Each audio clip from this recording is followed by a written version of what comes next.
thinking back, it was pretty tough. But during that time, I remember I was feeling a kind of free because I was away from my parents, and also I was the commander in my household. So the feeling was kind of mixed. On the one hand, I wish my parents were around, but on the other hand, I felt that I was a big girl.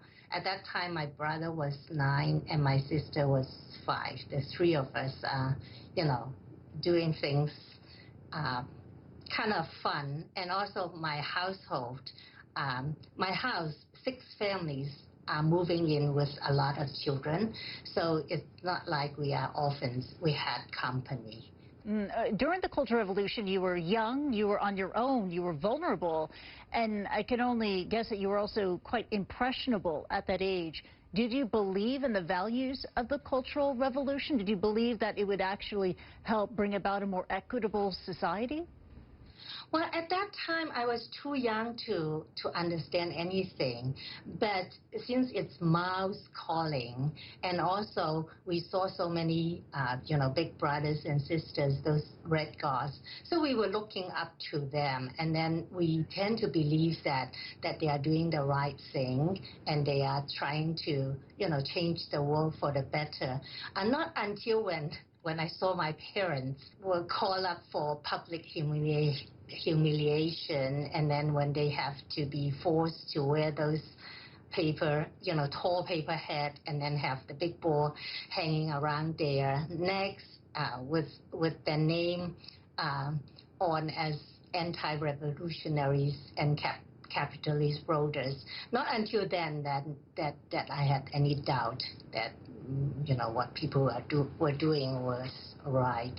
Yeah, you had doubt, but did you denounce what was happening? I mean, you were, as a child, watching your parents being publicly humiliated. Did you dare to denounce that, or did you just pretend to play along? Well, I pretend to play along. I dare not to do anything the opposite because we were too young.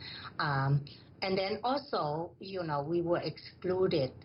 All of a sudden, we were kind of the party's prized children and dropped to the children of the enemy. So a lot of children did not want to play with us. And we just play with other children of the enemy.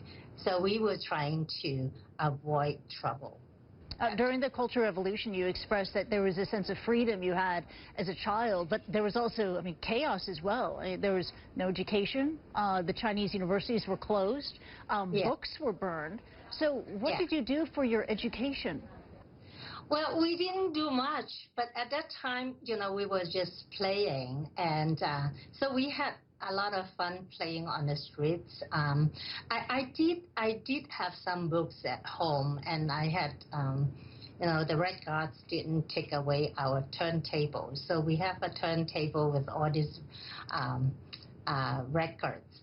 So that's where we can listen to some music and then listen to Lingaphone English as well. The most humiliating experience was, we ate in the state dining room, right? The dining room surrounded us with all these posters, and a lot of those posters have your father's name on it as anti-revolutionaries or the biggest capitalist voters. And then, so when we have that, we feel very humiliated and dare not to say anything.